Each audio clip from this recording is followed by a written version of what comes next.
સુરતમાં સરકારી મકાન ભાડે આપવા મામલે ચેકિંગ ચાલી રહ્યું છે। પ્રધાનમંત્રી આવાસ જે મકાન માલિકોને ફાળવવામાં આવ્યું છે તેઓ ભાડા પર આ મકાન આપી દેતા હોવાનું સામે આવતા હવે ડોર ટુ ડોર સર્વે થઈ રહ્યો છે।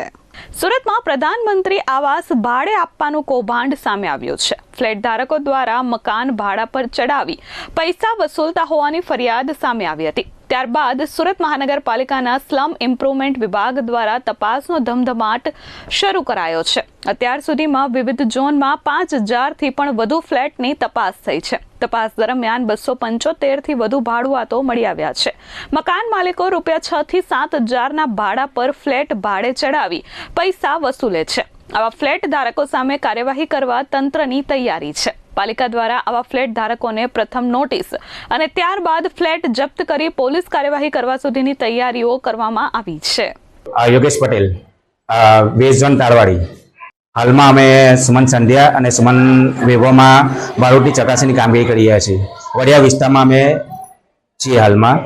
હવે એમાંથી સુમન સાધનામાંથી હાલમાં 3 ભાડુત અમને મળી આવેલા છે। બાકીના જે ચકાસણી કરી છે એના પોતાના માલિકી છે તેના આધાર કાર્ડ ફોટાવાળા પ્રૂફનો વેરીફાઈ કરીને ચકાસણી કરતા છે। હાલમાં 10 દિવસથી કામગીરી ચાલે છે।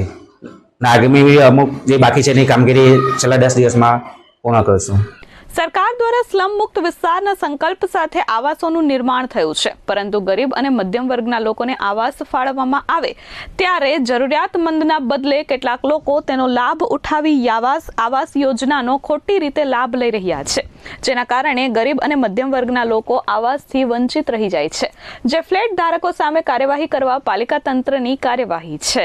સુરત મહાનગરપાલિકા દ્વારા પ્રધાનમંત્રી આવાસ યોજના હેઠળ બનાવેલા સુમન આવાસમાં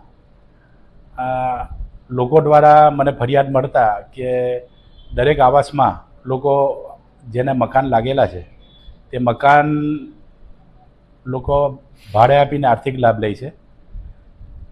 એના માટેની મને ફરિયાદ મળતા હું દરેક ઝોનના જે તે અધિકારી લાગત અધિકારીને આ બાબતની જાણ કરતા તમામે તમામ ઝોનમાં દરેક આવાસોમાં ભાડુઆત રહે છે તે બાબતની સર્વેની કામગીરી હાથ ધરવામાં આવી છે।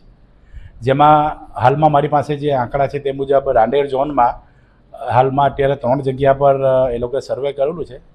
જેમાં સૌથી વધારે જે ફરિયાદ છે તે સુમન ચંદન જહાંગીરપુરા વિસ્તારમાં છે। તેમાં ગઈકાલે એ લોકોએ 1252 ફ્લેટ ચેક કરતા તેમાંથી લોકો તાળું મારીને બંધ હોય એવા 600 ફ્લેટ છે। ભાડુઆત 70 છે। બીજું આવાસ સુમન સ્નેહ છે તેમાં 888 ફ્લેટ ચેક કરતા 396 મકાન બંધ હાલતમાં મળેલ છે અને ભાડુઆત 30 છે। તે રીતે સુમન મુદ્રામાં સર્વે દરમિયાન ફ્લેટ ચેક કરતા 1221 તેમાં બંધ હાલતમાં 429 છે અને 75 ભાડુઆત માલુમ પડેલ છે। બંધ મકાન પણ છે તેના પણ નંબર અને નોંધી અને તેને ફરીથી ચેક કરવાની સૂચના આપી છે અને ભાડુઆત તરીકે જે રહેતા હોય તેના પર સખતમાં સખત કાર્યવાહી કરવાની પણ સૂચના આપી છે। ભાડેથી જે રહી છે તેમાં અત્યારે હાલ પૂરતું જે સુરત મહાનગરપાલિકાના નીતિ નિયમ મુજબ નોટિસ આપીને કાર્યવાહી છે, પણ અમારી ગણતરી મુજબ એવું છે કે હવે પછી અમે એ રીતના પગલાં ભરવા માંગીએ છીએ કે ભાઈ એના આપેલો ફ્લેટ પણ અમે કેન્સલ કરી અને પોલીસ ફરિયાદ કરવાની પણ ગણતરી છે। Bureau report S24 news Surat.